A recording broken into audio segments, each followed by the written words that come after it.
Hello everyone, welcome to my channel. আজকের আলোচনার বিষয় total solution to compulsory English AEC two Calcutta University second সেমিস্টারে যারা পড়াশোনা করছো তোমাদের একটা পেপার রয়েছে কম্পালসারি ইংলিশ। তো সেই পেপার নিয়ে আজকের সম্পূর্ণ আলোচনা এবং সমস্ত সমস্যার সমাধান এই একটি ভিডিওতে। দেখো, পোয়েম সেকশনে তোমাদের যে সিলেবাস রয়েছে, পোয়েম সেকশনে আছে তিনটি poem, Lucy Gray, how do I love thee, anthem for to youth. আর প্রোজ সেকশনে রয়েছে দুটো শর্ট স্টোরি এবং একটা এসে। শর্ট স্টোরি রয়েছে the thief's story, Rammohan Roy একটা এসে রয়েছে, দ্য লাস্ট লিফ, আর একটা শর্ট স্টোরি রয়েছে। তো এই হচ্ছে তোমাদের টোটাল সিলেবাস।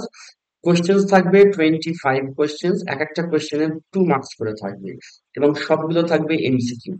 তোমাদের 25টা এমসিকিউ করতে হচ্ছে। 2 মার্কসের মোট 50 নাম্বার রয়েছে এই পেপারে। এই 50 নাম্বারের জন্য প্রস্তুতি তোমরা কিভাবে নেবে? প্রস্তুতি নেওয়ার জন্য দেখো, আমি বললাম যে আমার ভিডিওর থাম্বনেলে লেখা আছে যে এক ভিডিওতে সমস্ত সমাধান। তার মানে তোমরা এখান থেকে পেয়ে যাবে সমস্ত সমাধান। লুসি গ্রে, দেখো লুসি গ্রে কবিতাটির উপর আমি দুটো ভিডিও দিয়েছি। প্রথম ভিডিওটা যেটা দেখতে পাচ্ছ, ফার্স্ট এই ভিডিওটি, আহ, এতে অলরেডি 20,000 ভিউজ হয়ে গেছে এবং খুবই প্রশংসিত একটা ভিডিও। এখানে প্রচুর স্টুডেন্ট কমেন্ট করেছিল যে স্যার খুবই ভালোভাবে এটা বুঝতে পেরেছি।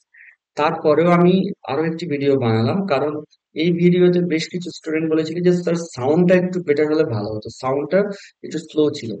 সেই জন্য আমি সেই কথা ভেবে আবার একটা ভিডিও দিয়েছি নতুন করে লুসি গ্রের উপর। এখানে সাউন্ড এবং অডিও ভিজুয়াল এফেক্টস অর্থাৎ বেশ কিছু বেশ রেলেভেন্ট ছবি দিয়ে কবিতাটা আমি ভালো করে বোঝানোর চেষ্টা করেছি।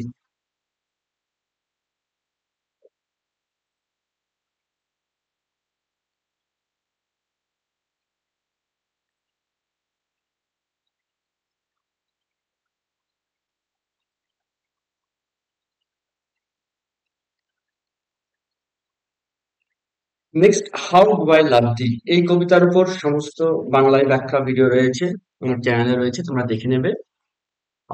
অ্যানথেম ফর ডুমড ইউথ একটি ভিডিও আছে। দ্য লাস্ট লিফের উপর দুটো ভিডিও। যেহেতু গল্পটা খুব বড়, পার্ট ওয়ান এবং পার্ট টু দুটো ভিডিওই দেখবে, তবে তোমরা সমস্ত গল্পটা বুঝতে পারবে। দ্য থিপস স্টোরি একটি ভিডিওতেই সম্পূর্ণ সমাধান হয়েছে। থিপস স্টোরি সম্বন্ধে একটু তোমাদের বলে দিই, এই গল্পের দুটি ভার্সন ঘুরে বেড়াচ্ছে। একটা হচ্ছে অরুণ এবং আর একটা হচ্ছে অনিল। কোথাও এই গল্পের নায়ককে অরুণ বলা হয়েছে, আবার কোথাও অনিল বলা হয়েছে। এই নিয়ে খুব কনফিউশন।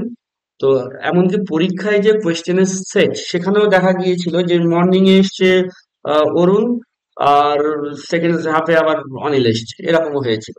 তো যাই হোক, তো তোমাদের যে বইটা ফলো করার কথা, ইউনিভার্সিটি যে বইটা ফলো করতে বলেছে, গোল্ডেন লিভস, সেখানে কিন্তু অরুণ ভার্সনটা দেওয়া আছে।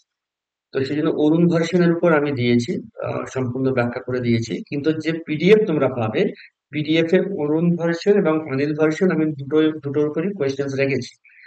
কারণ কিছু কিছু জিনিস সামান্য difference আছে, তো যাতে পরীক্ষায় যাই কোয়েশ্চেন্স থাকুক না কেন, যাতে তোমরা সমস্যায় না পড়ো, আমি পিডিএফ এ কিন্তু অনিল এবং আহ, অরুণ দুটো ভার্সনই রেখেছি। কিন্তু ব্যাখ্যা করার সময় যেটা কলেজ থেকে যে বইটাকে আহ, বলেছে, সাজেস্ট করেছে, অর্থাৎ ইউনিভার্সিটি যে বইটা সাজেস্ট করেছে, গোল্ডেন লিভস, সেই বইতে অরুণ ভার্সন আছে বলে আমি অরুণ ভার্সনটাই দিয়েছি। আচ্ছা, রামমোহন রয়, এটা একটা এসে, এর উপরে আমার সমস্ত সমস্ত মানে খুবই সহজ সরল বাংলায় এটাকে আমি ব্যাখ্যা করেছি। তো এই হচ্ছে সমস্ত ভিডিও। এবং তারপর রয়েছে videos on MCQ with answers. Pros section থেকে রয়েছে 90 কোয়েশ্চেন্স, আর প্রোয়েম সেকশন থেকে 60। দুটো ভিডিওতে মোট 150 কোয়েশ্চেন্স। এখানে সেই কোয়েশ্চেন্স গুলো আছে যে কোয়েশ্চেন্স গুলোকে এক্সপ্লেন করতে হবে। যে চারটে করে যে অপশনস রয়েছে, মাল্টিপল চয়েসে কি হয় দেখো, যে তিনটে চারটে যে অপশনস থাকবে, একটা অপশন আগে থাকতে পরিষ্কার বোঝা যাবে যে এটা হবে না, আর একটা হলে হতে পারে, কিন্তু বাকি দুটো অপশনস খুব ক্লোজ থাকবে। তো সেই জন্য খুব কনফিউশন তৈরি হয়। তো কম্পালসারি ইংলিশ মানে একেবারে যেটা নিয়ারেস্ট সেটাকে নিতে হবে, মানে এমসিকিউ মানে সবচাইতে নিয়ারেস্টটাকে নিতে হবে। তাহলে কি হবে যে এক্সপ্লানেশনের দরকার আছে, সেই জন্য আমি এক্সপ্লেন করেছি। কিন্তু পিডিএফ এ আমি দিয়েছি 228টা কোয়েশ্চেন। তার মানে এখানে যে কোয়েশ্চেন গুলো এক্সপ্লানেশনের প্রয়োজন নেই সেগুলো আমি দিয়েছি। মোট সাজেশন যদি বলো, তাহলে 228টা কোয়েশ্চেন এমসিকিউ করে যেতে হবে। আর এই এমসিকিউ এর পিডিএফ টা তোমরা পেতে পারো নিচে দেওয়া নাম্বারে। যারা বাই করতে চাও, যারা পারচেস করতে চাও, তারা এই হোয়াটসঅ্যাপ নাম্বারে যোগাযোগ করে সামান্য একটা এর পারিশ্রমিক রয়েছে। তোমরা এটা বাই করতে পারো। পিডিএফটা কেমন হবে দেখো, লেফট সাইড আমি দিয়েছি। ঠিক এরকম পিডিএফ, এটা তোমরা প্রিন্ট আউট করে হার্ড কপি নিয়ে পড়বে, আন্ডারলাইন করা আছে আনসার গুলো। যারা পিডিএফ কিনতে চাও না, তাদের কোনো সমস্যা নেই, তারা এই দুটো ভিডিও ভালো করে দেখলেও হয়। এতে সমস্ত কোশ্চেন দেওয়া আছে। আর সবচাইতে ভালো সমাধান হচ্ছে এই ভিডিওগুলো খুব ভালো করে দেখা, আর টেক্সট বইটা হাতে নিয়ে বসা। টেক্সট বই যে লাইনগুলোকে এক্সপ্লেন করতে করার সময় আমি যে লাইনগুলোতে বেশ কিছু ইম্পর্টেন্ট কথা উল্লেখ করেছি, যে যেখান থেকে এমসিকিউ আসতে পারে, সেগুলো পেন্সিল দিয়ে মার্ক করবে বা হাইলাইটার ইউজ করবে। তো ভিডিওগুলোর যে এক্সপ্লানেশন আছে, সেই এক্সপ্লানেশন গুলো দেখে যারা টেক্সট বইটাকে সামনে নিয়ে ভালো করে বুঝে ফেলবে, তাদের কিন্তু আর কোনো রকম এরকম এমসিকিউ ভিডিও দেখতে হবে না, আর পিডিএফও কিনতে হবে না। তারপরেও যদি যারা সুবিধার জন্য কিনতে চাও, এইভাবে তোমরা যোগাযোগ করতে পারো। তো আশা করি এই একটি ভিডিওতে সমস্ত এইসি টু পেপার বা কম্পালসারি ইংলিশ ইংলিশ সেকেন্ড সেমিস্টারের সমস্ত সমাধানটা আশা করি হয়ে গেল।